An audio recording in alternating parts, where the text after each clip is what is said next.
Gracias porque podemos confiar que tú tienes algo que decirnos en el día de hoy, que tu palabra, Señor, contiene lo que tú quieres decirnos, Señor. Y es nuestra responsabilidad ver claramente lo que tú nos tienes que decir. Ayúdanos a entender tu palabra correctamente, a exponerla correctamente, a explicarla correctamente y sobre todo a aplicarla correctamente a nuestras vidas, Señor. Te pido que tú seas con cada uno de los que estamos aquí y aún aquellos que están escuchando por la transmisión, Señor. Te pedimos también por sus vidas. Pedimos que quizás, si aún no te conocen, que hoy sea el día de salvación para ellos, Señor. Pedimos, Señor, que tú nos ayudes y que tú seas el que hables a través del predicador. Que no sean palabras del predicador, que sean palabras tuyas solamente, Señor. Ayúdanos, Señor, en esta hora, en el nombre de Jesús. Amén.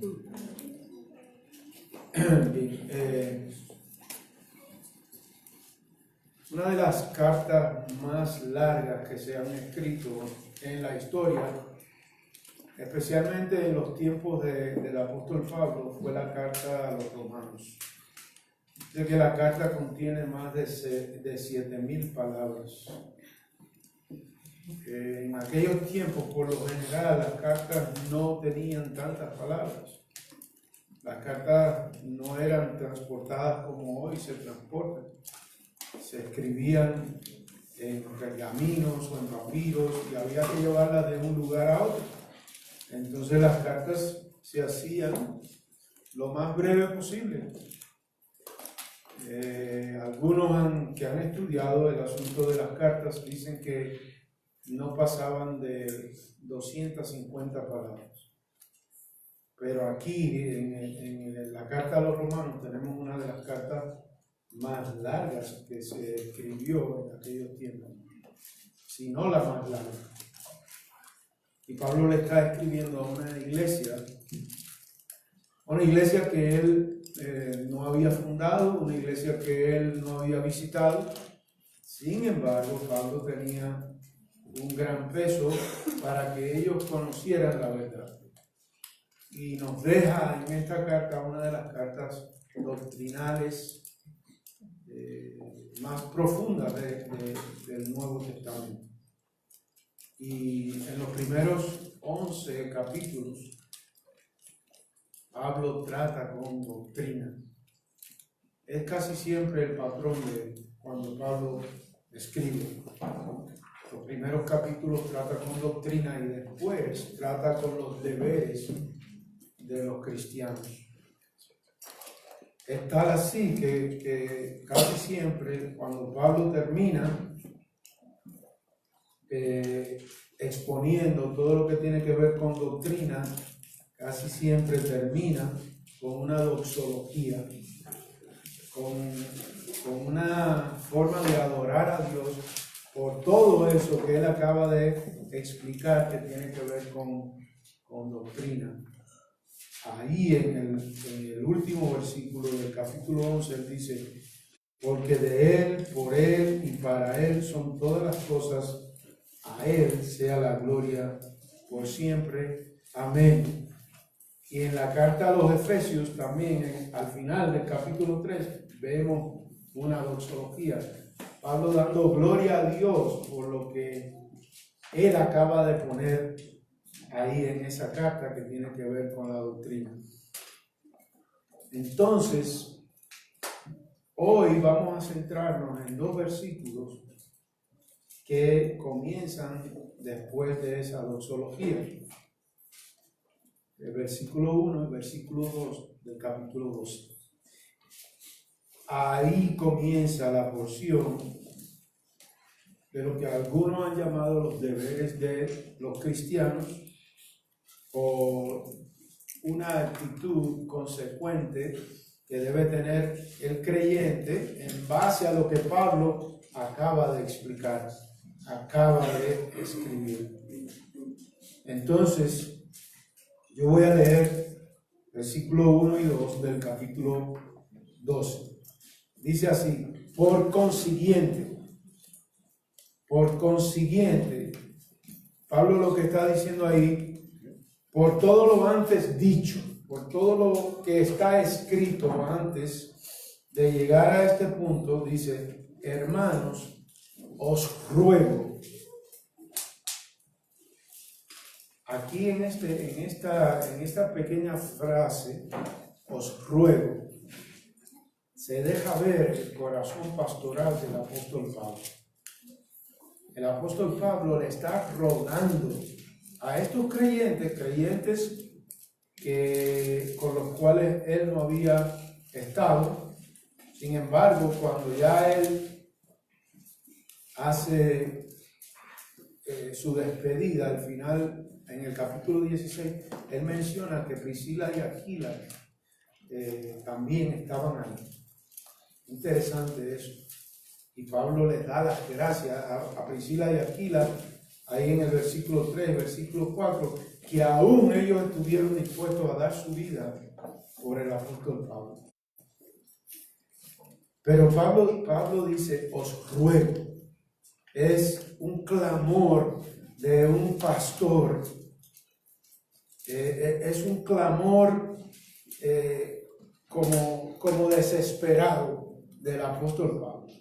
En base a todo esto, por consecuencia, por todo lo que yo le acabo de decir, yo os ruego por la misericordia de Dios que presentéis vuestros cuerpos como sacrificio vivo y santo, aceptable a Dios, que es vuestro culto racional. Y no os adaptéis a este mundo, sino transformaos mediante la renovación de vuestra mente, para que verifiquéis cuál es la voluntad de Dios, lo que es bueno, aceptable y perfecto.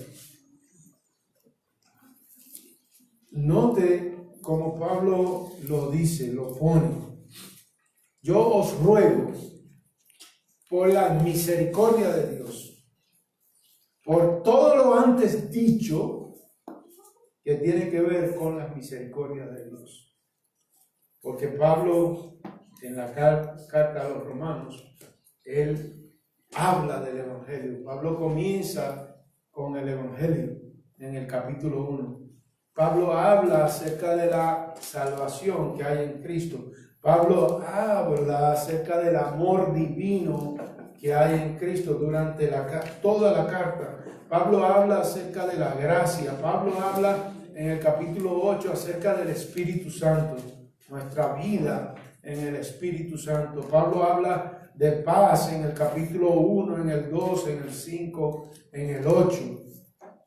Pablo habla de fe. Pablo habla de bondad. Pablo habla de esperanza. Pablo habla de paciencia. Pablo habla de justificación. Pablo habla de santificación. Pablo habla de adopción. Pablo habla de todo eso en esos 11 capítulos. Y entonces dice: por la misericordia de Dios.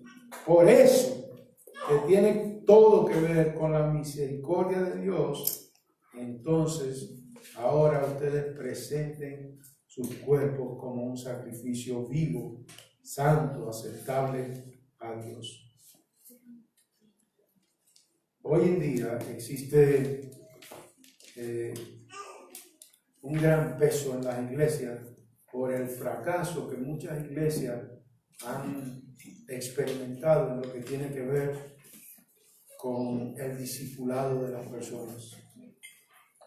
Es triste ver muchas veces en las iglesias que pasamos tiempo enseñando a los hermanos, que pasamos tiempo dedicándole a los hermanos a enseñarles Biblia, a enseñarles doctrina, a enseñarles todas esas cosas que son fundamentales para la fe. Y cuando pasa el tiempo, vemos que todavía hay grietas en el carácter de hermanos y hermanas que todavía no han entendido cómo es el asunto. Y por eso Pablo primero Ustedes que van a comenzar a construir con el favor de Dios, Pablo echa el cimiento, toda esta misericordia de Dios, todo esto que tiene que ver con todas esas cosas que yo mencioné, todo esto que son misericordias de Dios, por eso, entonces ustedes tienen que presentar vuestros cuerpos como un sacrificio vivo y santo, aceptable a Dios. Nosotros a veces tenemos un entendimiento muy superficial de lo que Cristo hizo por nosotros. Y Pablo quiere que eso no sea el caso. En esa iglesia en Roma, que está llena de gente, de diferentes personas que vienen de diferentes trasfondos. Y Pablo quiere dejar claro el asunto. Y ahora entra en la parte que nos toca a nosotros. Dios ha hecho todo esto por ustedes, por nosotros. Dios nos ha dado el Evangelio, Dios nos ha dado salvación, Dios nos ha dado justificación, Dios nos ha dado adopción, Dios nos ha dado fe, nos ha dado gracia, Dios nos ha dado todo esto. Y por consiguiente, nosotros tenemos que responder en adoración. Entonces Pablo empieza y nos da varios imperativos ahí en esos versículos. Presentéis como sacrificio vivo. A diferencia de lo que los judíos estaban acostumbrados a presentar sacrificios de animales, que nosotros ahora podamos presentarnos delante de Dios como un sacrificio vivo, muertos al pecado, por la obra de Cristo, que nos ha dado vida. Eso es lo que Pablo está diciendo, que nosotros podamos hacer ese ejercicio, pero es algo que nosotros tenemos que hacerlo cada día. Muertos al pecado, vivos en Cristo, donde nosotros podemos encontrar nuestra identidad. Ya usted no es lo que era antes. Ya yo no soy lo que era antes. Ya nosotros tenemos una nueva identidad, tenemos una nueva ciudadanía que está en los cielos, y ahora nosotros tenemos que, como un gesto de adoración a Dios por todo lo que Él ha hecho, presentarnos como un sacrificio vivo en Cristo. Pablo dice, ya el sistema sacrificial se acabó. Ya eso terminó. Ahora nosotros somos el sacrificio. Usted y yo somos el sacrificio. Y debemos presentarnos como una ofrenda a Dios. Pero eso es algo que tenemos que hacerlo cada día.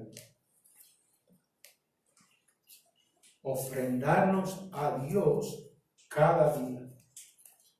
Entregarme a Dios como un sacrificio vivo para expresar mi adoración a Dios y para decirle: Dios, haz conmigo lo que tú tengas que hacer. Heme aquí estoy. ¿Qué es lo que quieres de mí? Y yo voy a responder de la manera correcta. Pablo trata ahí en esos versículos con 4 aspectos: el aspecto del alma, del cuerpo, de la mente y de la voluntad. Dice también que debemos presentarnos como un sacrificio santo,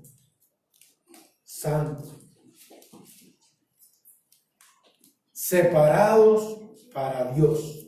Eso es lo que él quiere decir ahí. Dedicados a Dios. No es que ustedes sean un santo. Aquí ninguno tiene algo así encima de la cabeza. Nadie es santo aquí. Todos aquí somos pecadores y estamos en un proceso de transformación. Pero yo debo procurar mi santificación para yo poderme presentar delante de Dios de una manera aceptable a Dios, como un sacrificio santo, dedicado a Dios, separado para Dios. Dice que nos presentemos también como un sacrificio aceptable a Dios. Tengo que mirar mi vida, cómo está mi vida, hacer una radiografía de mi vida y mirar cómo estoy. Yo no puedo tomar esto a la ligera. Yo no puedo tomar esto como algo superficial, que yo me voy a presentar a Dios como quiera. Sí, venimos a Dios. Cuando llegamos a Él, llegamos como somos, pero ya no somos bebitos espirituales. Ya tenemos una vida diferente. Ya el Espíritu Santo mora en nosotros y ha comenzado a hacer un trabajo en nuestra vida que tiene que ver con nuestra santificación, que tiene que ver también con yo hacer la parte que me toca a mí. Entonces tengo que estar preparado para presentarme a Dios de una manera diferente. No puedo seguir presentándome a Dios cada día cargando una serie de pecados que yo cometo como una práctica de vida constantemente. Yo no puedo hacer eso. Pablo me está diciendo que el sacrificio debe ser santo, aceptable a Dios. Dice también que nos debemos presentar con todos estos actos que son racionales, que involucran nuestra mente.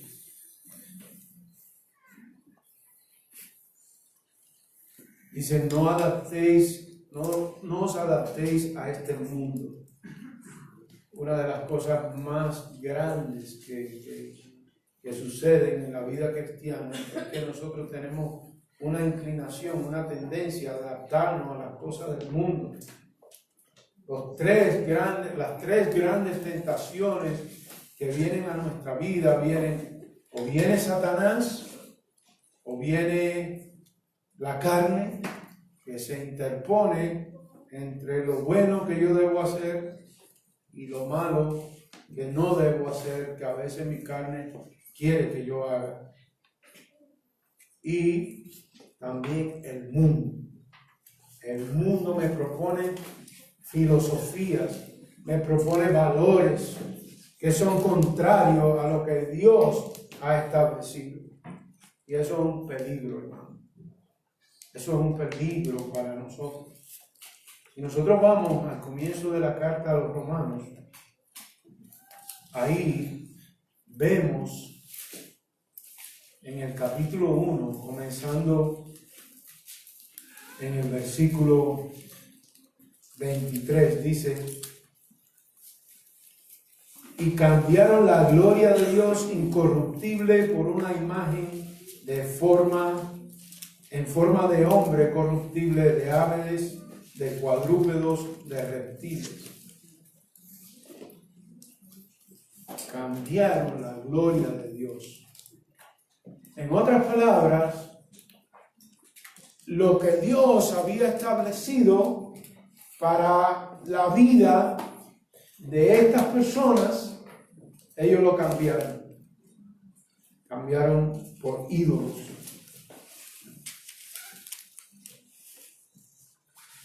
Y dice, por consiguiente, versículo 24, Dios los entregó.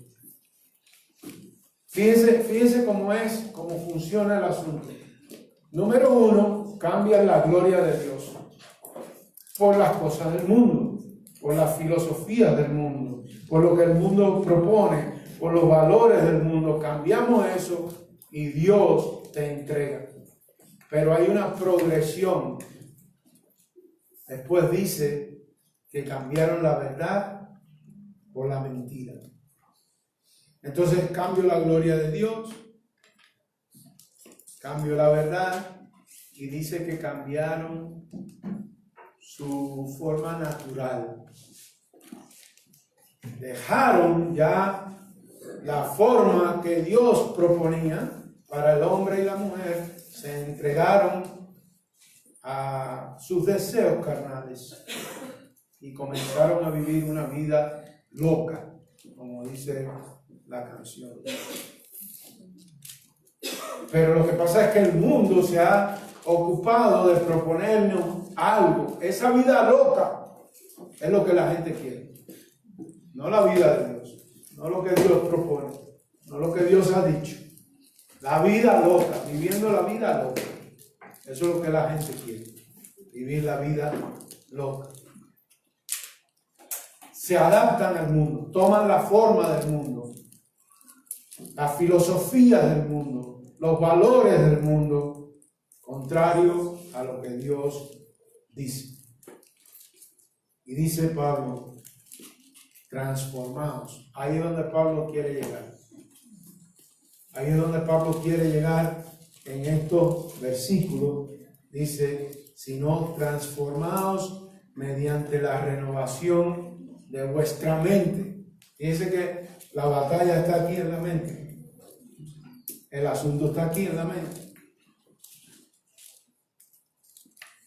Entonces Pablo dice, tiene que transformar la mente. Tiene que pensar de una manera diocéntrica, de una manera cristocéntrica, una manera Espíritu Santo céntrica, si se quiere. Tienes que pensar así. Tienes que ver la vida con ese lente. Porque de lo contrario, el mundo te va a traicionar. Tu carne te va a traicionar. Y el enemigo también te va a tentar y va a causar que tú caigas también. Si te dejas llevar por esas cosas. Pero la meta de Pablo es que se dé la transformación. Transformados por medio de la renovación de la mente. Ese transformados es aquello que aprendimos en la escuela, la metamorfosis. ¿Se acuerdan cómo se convierte la oruga esa en una mariposa preciosa? Eso es lo que Pablo está tratando de decir. Ese gusanito que eras tú, ya tú no puedes seguir siendo ese gusanito. Ahora tú tienes que aspirar a ser una preciosa mariposa para el Señor. Tienes que sufrir una metamorfosis, una renovación de tu mente. Tu mente tiene que ser renovada. ¿Y cómo pasa eso? ¿Cómo pasa eso? Cuando yo me meto en la verdad divina, cuando yo me meto en las cosas de Dios, cuando yo estoy expuesto a ser enseñado, a ser discipulado, a ser mentoreado, a ser corregido por hermanos y hermanas que quizás estén un poquito más maduros que yo, que conozcan la palabra mejor que yo, que me guíen a esa transformación que debe ocurrir en mi vida, que solamente puede ocurrir a través de la verdad divina. ¿Cómo se hace eso? Con el discipulado. Con el discipulado. Yo tengo que estar como cristiano siempre aprendiendo. Yo no me lo sé todo, ni usted se lo sabe todo. Qué bueno sería que cuando uno se convierte, así como por algo instantáneo, que Dios le metiera toda esta Biblia ahí adentro de la cabeza y usted se la aprendiera, como uno inserta un CD que se le inserte y ya uno tenga todos los conceptos y todo los principios bíblicos ya bien establecidos, entonces no había problema. Yo me imagino que el cielo va a ser así, que nosotros vamos a tener tal grado de perfección que todo esto no lo vamos a ver de memoria allá en el cielo. Pero aquí no, aquí hay que aprender y hay que ser intencional y hay que dedicarle tiempo. Aquí hay que hacerlo así, de esa manera. No hay otra manera. Y tenemos que tener personas que nos enseñen y tenemos que estar dispuestos a recibir esa instrucción. Entonces, dice Pablo que cómo se hace eso, la transformación, cómo llega usted a ser esa mariposa preciosa para el Señor, renovando la mente. ¿Y para qué? Pablo nos dice para qué. Para que podamos verificar cómo es la voluntad de Dios, lo que es bueno, agradable y perfecto. Entonces, en la Biblia habla acerca de la voluntad de Dios en diferentes versículos. Y yo quiero que veamos eso, porque eso tiene que ver con nuestra vida. Nosotros queremos hacer la voluntad de Dios. Nosotros queremos vivir bajo la voluntad de Dios. Si somos cristianos verdaderos, obedientes a la palabra. Entonces, Efesios 5:17 dice: así pues, no seáis necios, sino entender cuál es la voluntad del Señor. Entonces, la voluntad de Dios es que nosotros entendamos cuál es la voluntad de Dios. Que entendamos lo que Él quiere de nosotros. Pero para eso, yo necesito que alguien me enseñe. Y no es un proceso pasivo, es un proceso activo, intencional. Y yo tengo que estar involucrado en la enseñanza, que alguien me enseñe. Y yo no puedo quedarme donde yo estoy como cristiano. Yo tengo que aprender, porque eso va a contribuir a la transformación que Pablo me dice que yo debo experimentar. Porque en la medida que yo soy transformado, entonces yo descubro verdaderamente cuál es la voluntad de Dios, que es buena, agradable y perfecta para mi vida. Entonces tengo que estar dispuesto a aprender. Es decir, yo no me lo sé todo. Una de las cosas que nos cuesta trabajo es, ya cuando somos personas grandes, mayores, es preguntarle a alguien: ¿cómo se hace esto? ¿Y cómo se hace aquello? ¿Y cómo se hace esto? Y oye, la gente por lo general está dispuesta a enseñar, pero está esperando que nosotros le preguntemos, que vengamos. Yo no me lo sé. ¿Cómo se hace? Dime, explícame, enséñame. Aquí estoy. Esa actitud llega muy lejos en la vida. No solamente en la iglesia, sino en nuestro vivir cotidiano fuera de la iglesia. 1 Tesalonicenses 4:3 dice: porque esta es la voluntad de Dios. También tiene que ver con la voluntad de Dios, vuestra santificación, es decir, que os abstengáis de inmoralidad sexual. La voluntad de Dios es mi santificación. Y Pablo lo conecta ahí con la inmoralidad sexual. Que nos abstengamos de la inmoralidad sexual.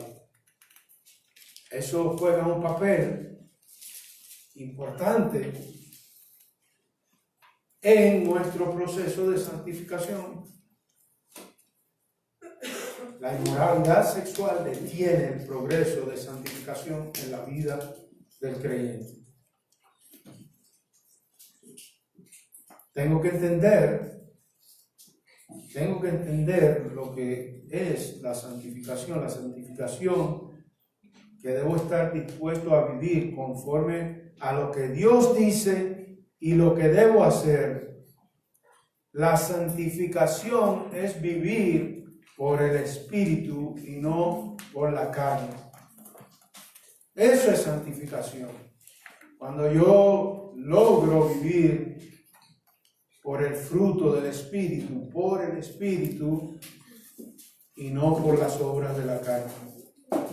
En Gálatas 5, 19, 21, Pablo habla de las obras de la carne.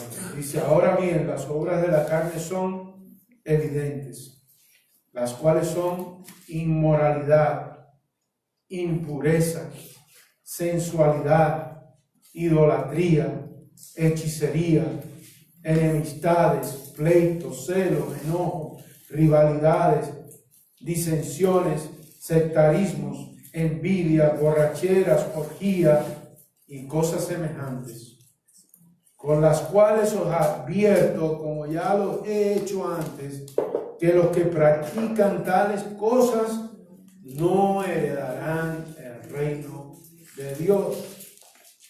Usted puede creerse muy cristiano, pero si usted tiene una práctica de esas obras de la carne constantemente, usted puede usted mismo hacerse la pregunta y decir, ¿será que yo soy cristiano? ¿Será que verdaderamente yo soy cristiano? Porque es algo contrario a lo que Dios establece en la palabra. No es que usted no haya caído en algún pecado de eso en algún momento en su vida. Lo que Él dice es, los que practican tales cosas, los futbolistas practican antes de ir a un juego, ¿verdad? Ayer estaba jugando Cruz Azul, no sé quién ganó, pero esa gente para llegar a ese nivel practican. Y usted comienza a practicar todas esas cosas que Pablo describe ahí como obras de la carne. Usted hace una práctica de esas cosas en su vida, usted no va a heredar el reino de los cielos, aunque usted diga que es cristiano. Usted no es cristiano, mentira. Hoy mismo aquí, arrepiéntase de eso, delante de Dios. Ahí donde usted está, arrepiéntase, porque si usted practica estas cosas constantemente, usted no es cristiano, no heredará el reino de los cielos. Ahora, la santificación es vivir por el Espíritu. Gálatas 5, 22 y 23. El fruto del Espíritu en la conducta cristiana. Mas el fruto del Espíritu es amor, gozo, paz, paciencia, benignidad, bondad, fidelidad, mansedumbre, dominio propio. Contra tales cosas no hay ley. Aquí hay una báscula, una balanza. Obras de la carne, obra del Espíritu. ¿Dónde estoy? ¿Qué practico? Practico el fruto del Espíritu en mi vida. ¿Es evidente el fruto del Espíritu en mi vida?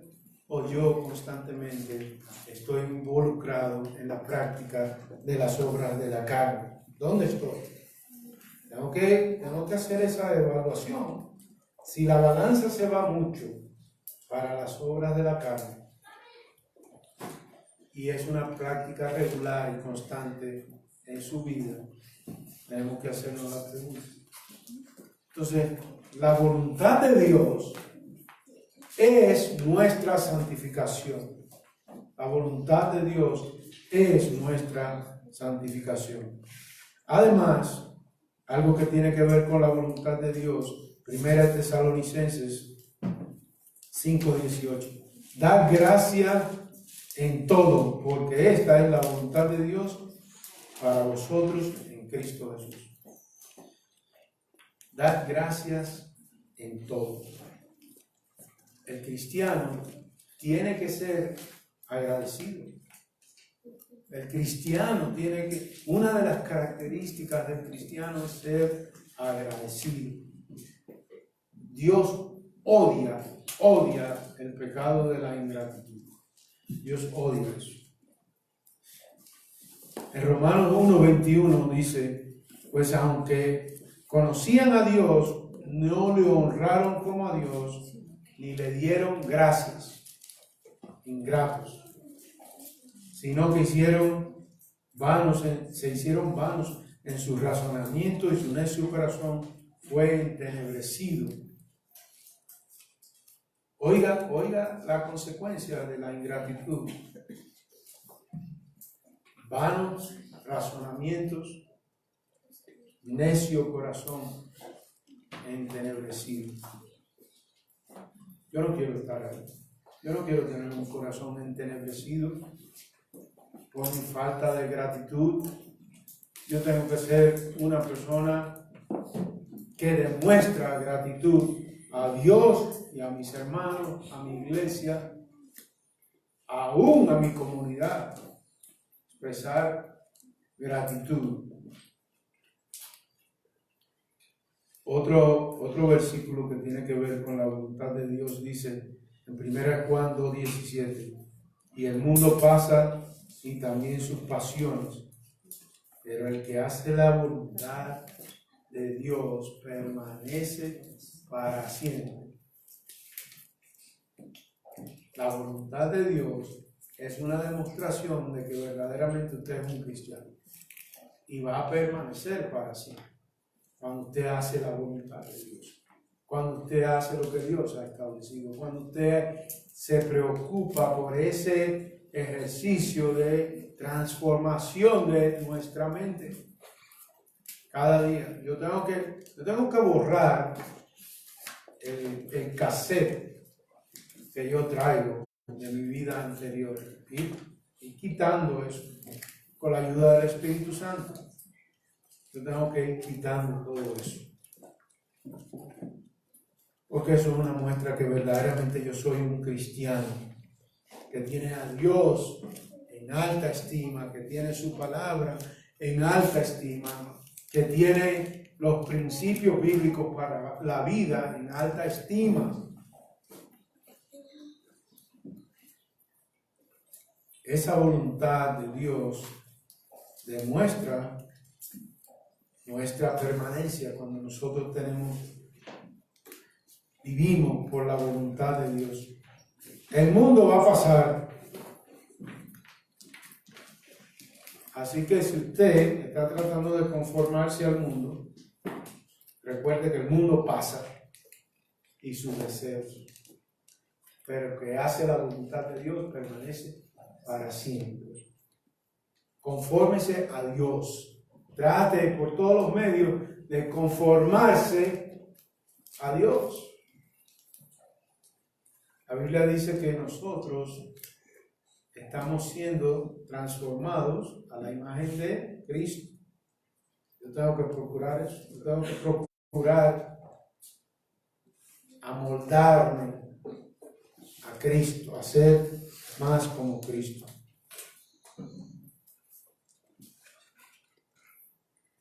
Un verdadero cristiano permanece en la voluntad de Dios, procura vivir en la voluntad de Dios.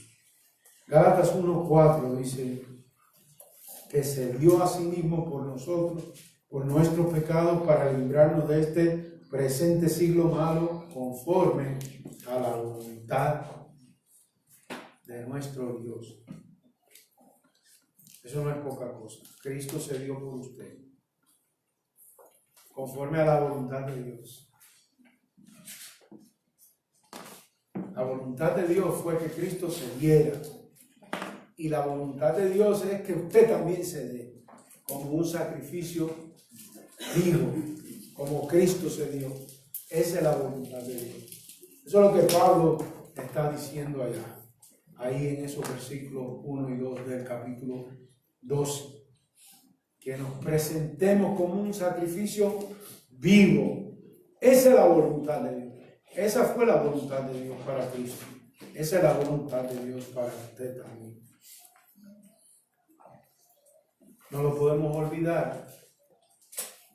No podemos olvidar que nosotros tenemos que darnos, que entregarnos. Si nosotros queremos llevar fruto en esta vida, el yo tiene que morir. Tenemos que morir al yo. Tenemos que tomar la cruz. Y eso a veces a nosotros se nos hace demasiado difícil de hacer. Pero mire lo que dice 1 Pedro 3:17. Pues es mejor padecer por el bien, si así es la voluntad de Dios, que por el hacer el mal. Es mejor padecer por hacer el bien. Cristo padeció y nosotros vamos a padecer por hacer el bien. Hay muchas cosas que están pasando en este mundo cada día. Y muchos cristianos o llamados cristianos van a tomar la forma del mundo porque no quieren sufrir. Por eso que esa secta Pare de Sufrir es tan famosa hoy en día. Imagínense que le están vendiendo a la gente que van a parar de sufrir. ¿Quién quiere sufrir? Nadie. Pero la palabra de Dios me dice que es mejor padecer por el bien, si así es la voluntad de Dios, que por el hacer el mal. El sufrimiento, el padecimiento, que es conforme a la voluntad de Dios, nosotros debemos recibirlo tranquilamente. Porque eso es parte de conocer a este Dios y a su voluntad, que es buena, agradable y perfecta. Eso es algo tremendo. Que el padecer por hacer el bien sea bueno, agradable y perfecto, porque dice que si así es la voluntad de Dios, entonces recibiremos el padecimiento sin problema. Pero para poder hacer eso, tenemos que llegar a ser cristianos maduros, cristianos que hemos sido discipulados, cristianos que estemos dispuestos a pagar cualquier precio que tengamos que pagar por la causa de Cristo, por esa transformación a la que Pablo apunta. Tenemos que estar dispuestos y necesito ser enseñado. Esa renovación que Pablo se refiere nos lleva a una obediencia. Eso es lo que Pablo quiere. Pablo dice, por consiguiente, habiendo dicho todo esto, en todo esto, hasta que llegué aquí, a este punto, todos esos capítulos del 1 al 11, por consiguiente, ahora ustedes tienen que hacer estas cosas y procurar ser renovados. Que Pablo sabe que la obediencia es una de las características más importantes que puede tener un seguidor de Cristo, un discípulo de Cristo.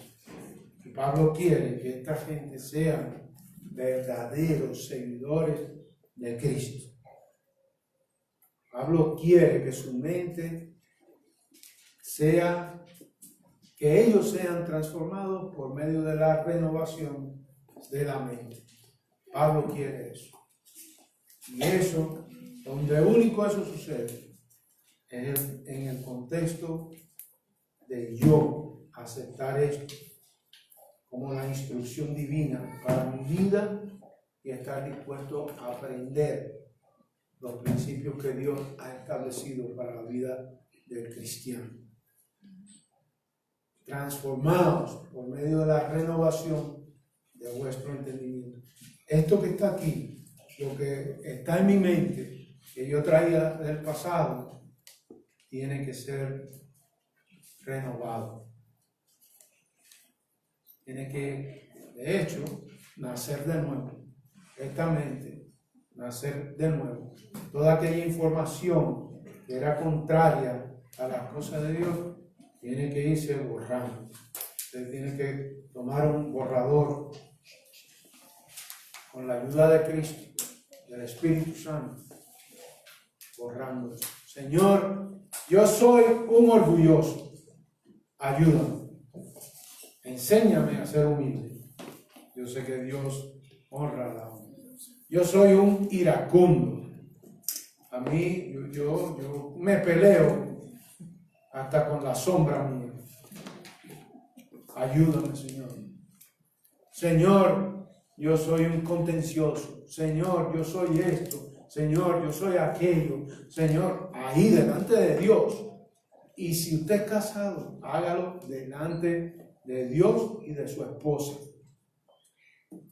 A veces nosotros queremos que nuestra esposa cambie o que nuestro esposo cambie, pero nosotros estamos bien y tenemos que comenzar confesando nuestros pecados delante del Señor y delante de nuestra esposa, para que ella vea, oye, de verdad, este tipo, este es diferente.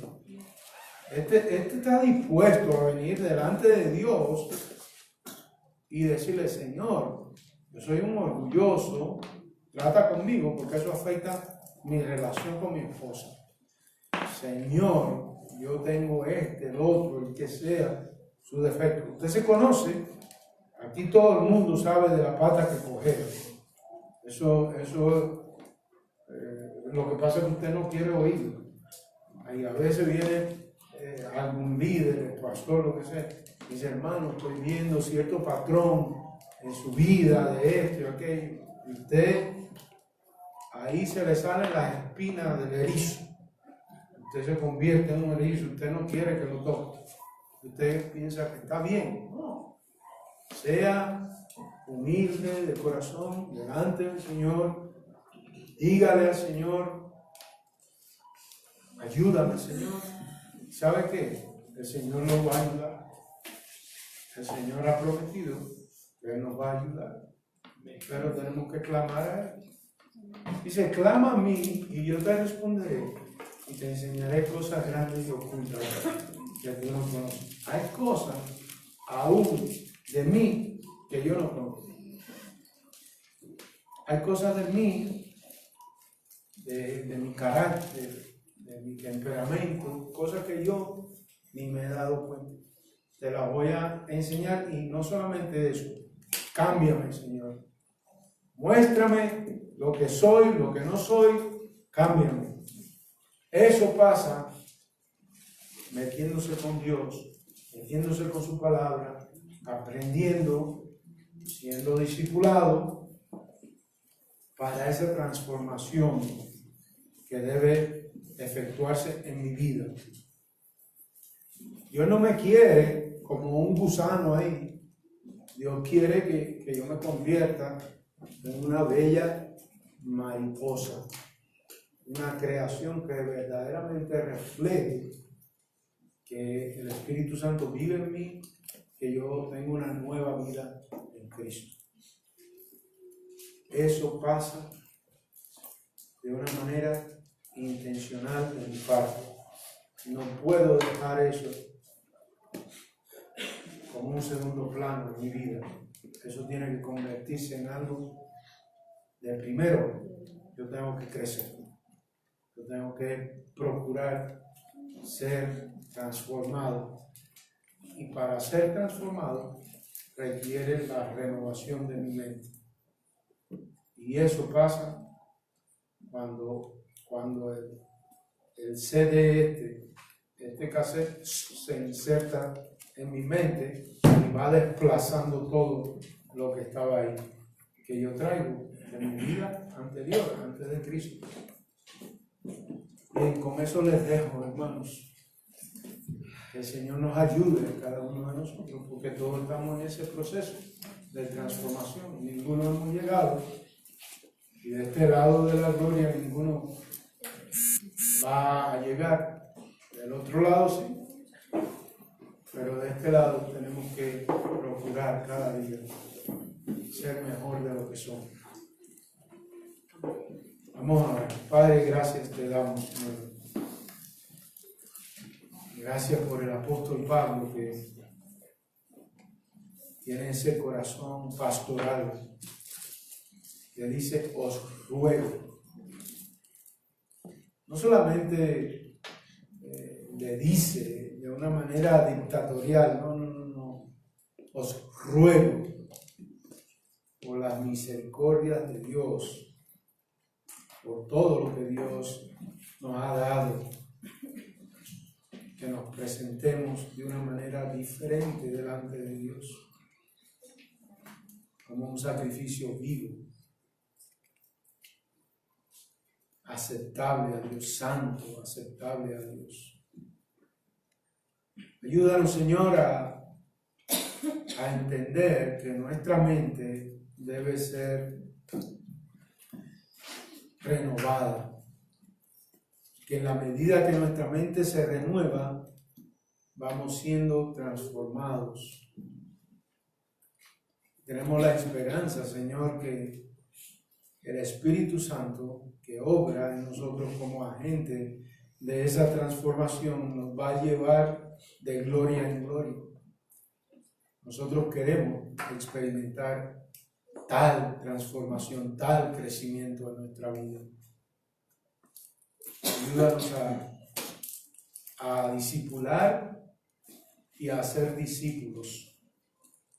Que no perdamos eso de nuestro radar. Que no solamente debemos discipular, sino también ser discípulos. Para poder experimentar esa transformación de vida, Señor. Gracias, Señor, porque cuando miramos a Cristo, podemos ver el ejemplo de una vida aquí diferente. Ayúdanos a parecernos más a Él. Ayúdanos a cada día, Señor, podamos ser transformados más a la imagen de ese varón perfecto. En el nombre de Jesús. Amén. Dios te bendiga.